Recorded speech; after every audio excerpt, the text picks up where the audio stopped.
Bonjour, bonsoir, bienvenue dans cette nouvelle séance vidéo. Toujours avec le logiciel Surpack. Cette fois-ci, nous allons voir comment on peut faire le pit design à partir de la hauteur. On va voir la méthode manuelle, après on verra la méthode automatique. Ok. Bon, la première des choses, il faudrait avoir une base ou bien voilà, une base soit en hauteur, soit en bas de notre section de notre solide modèle, je veux dire. Maintenant, je vais amener toujours ma petite base qui est là. Ok, ça c'est ma petite base. Bon, je vais faire partie ça. Je vais travailler peut-être avec ça. Ok, voilà. Là, je vais essayer, d'enregistrer ce dernier string qui est en haut, qui est en blanc. Je vais essayer d'enregistrer ça pour avoir euh, une base en hauteur, quoi. C'est-à-dire, on va avoir cette base en haut. C'est-à-dire, on va partir du début à la fin. Parce que là, supposons que là, c'est notre surface topo. C'est-à-dire, c'est notre surface topo qui est en haut. Et là, on va commencer à partir de ce string qui est en blanc. Donc, je vais essayer d'enregistrer cette partie. Maintenant, je vais faire partir la section modèle. J'active mon petit design. OK. Maintenant, pour enregistrer ce dernier string, je vais essayer de numéroter mes strings. Pour les numéroter, c'est facile. Il suffit de venir sur Display. Quand on vient sur Display, il y a String. String est là. On a String with String Number. String with String Number. Je vais cliquer sur ça et je clique sur Apply. Donc, normalement, ça doit afficher. Bon, ma base n'est pas connectée. Je vais cliquer. Donc, je viens sur Display. String.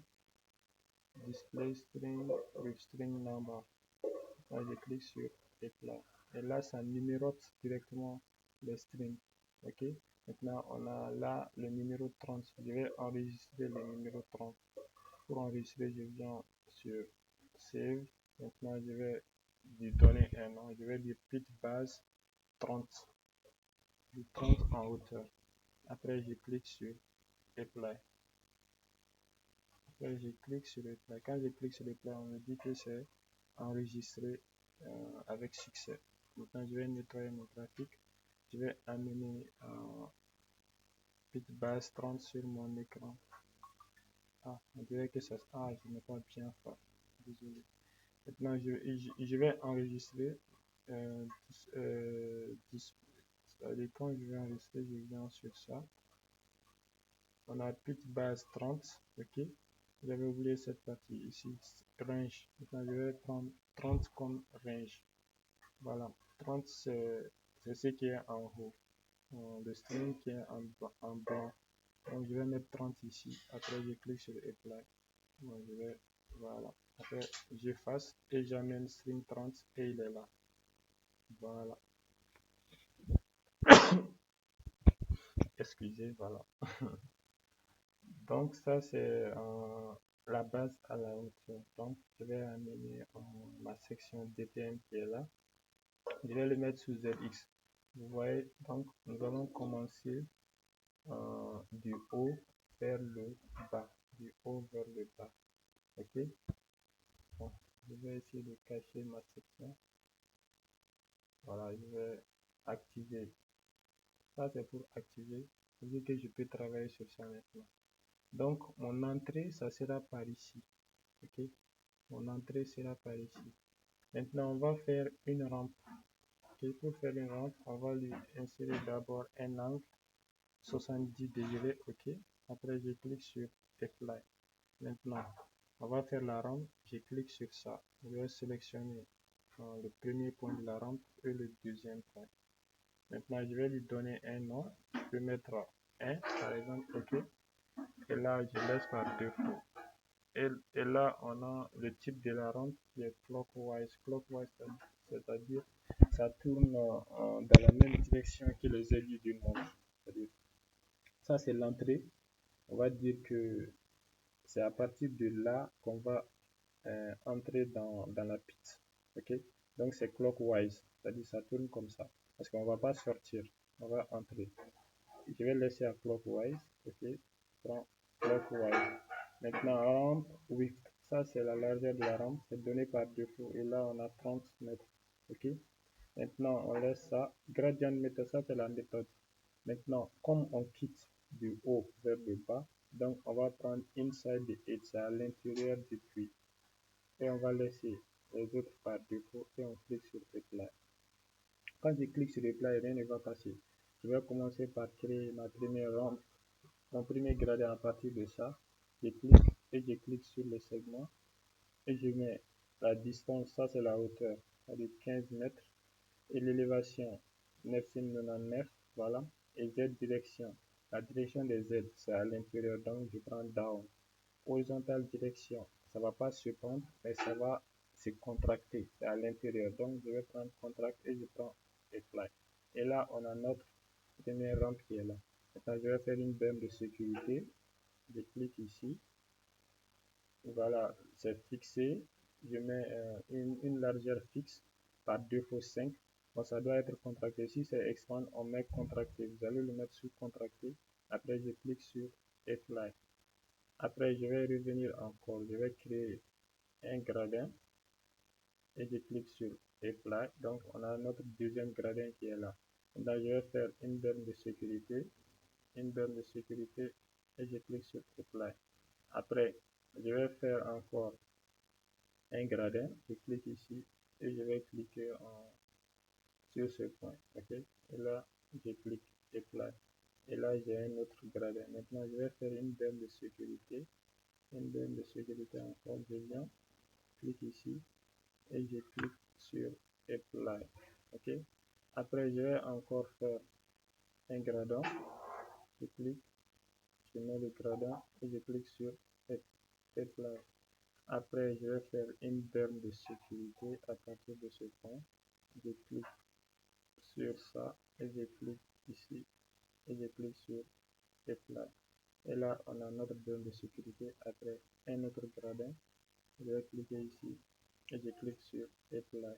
Après, je peux faire une berme de sécurité. Vous voyez comment ça descend. Je clique ici et je clique sur Apply. Après, un gradin. Voilà, je vais zoomer, je clique et je clique sur Apply. Là, on a notre, je pense que j'ai fait une erreur, voilà, je dois faire un gradin, je viens ici, je zoome et je clique, voilà, je clique sur Apply, et là on a un gradin. Maintenant je vais faire une berme de sécurité, je clique et je clique sur Apply, ok. Maintenant je vais vous montrer comment on fait un pushback ou bien un switchback, c'est-à-dire un retour. À partir de ce point, je vais essayer de faire un retour, c'est-à-dire un switchback. Bon, je vais faire d'abord un gradin. Voilà, je vais faire un gradin et je viens ici.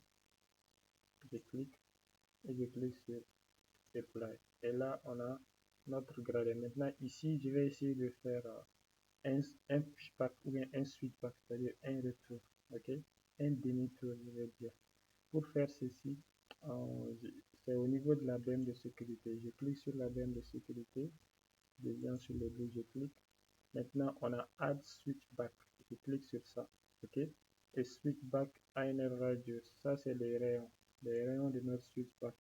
On peut prendre par exemple 180 degrés, c'est-à-dire le tour complet d'un cercle.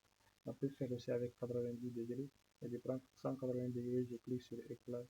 Et là, vous allez voir, regardez, c'est à 190 degrés que c'est tourné. Je peux aussi un peu orienter l'angle pour que ça soit ici. Donc je vais cliquer sur ça. Je reviens pour que 190 degrés c'est vraiment grand. Donc je vais cliquer sur Switchback. Je peux par exemple mettre 0 degré pour voir. Je clique sur le play. Donc vous voyez à 0 degré, c'est-à-dire on va venir comme ça, on va descendre. Maintenant je vais faire un gradin. Voilà, un gradin à partir d'ici. Voilà, je clique sur apply. Et là, on a notre gradin qui continue.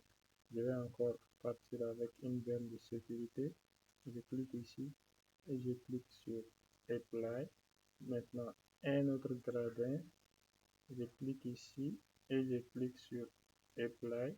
Après, je vais prendre encore borne de sécurité, clique, apply, encore un gradin. Je clique ici et je clique sur apply jusqu'à ce qu'on descend jusqu'au fond du puits. Là, c'est la méthode descendante. On va quitter. À partir de ce point, on va venir. Alors, les tangéreux vont venir et ils vont descendre dans le puits. Bon, je vais essayer de connecter ma section DTM. Bon, il est déjà là.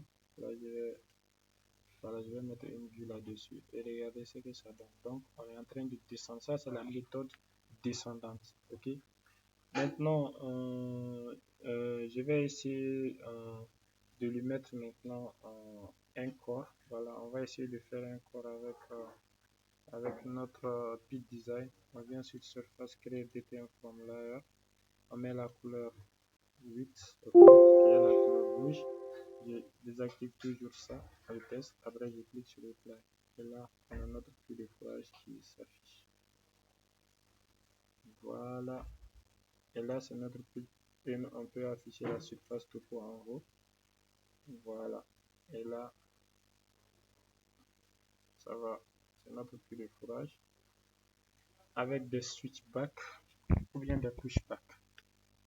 Après, je vais essayer d'enregistrer le pit design qui est là en rouge. Je fais un clic droit, save layer. Je clique sur apply. Je clique sur yes. Là, je peux nettoyer le graphique. Je peux amener pit base 30 TTM. Voilà, il est là. Avec son pushback. Son pushback, c'est ici. Voilà. Ça, c'est le pushback. Maintenant, là, on a la section DTM. Et je peux amener sur l'écran. Ok. Merci. Je pense que c'est la fin de cette vidéo, de cette séance vidéo tutoriel sur comment on peut réaliser le pit design. Et j'espère que vous aurez bien compris. Et au revoir pour une autre séance vidéo. Merci.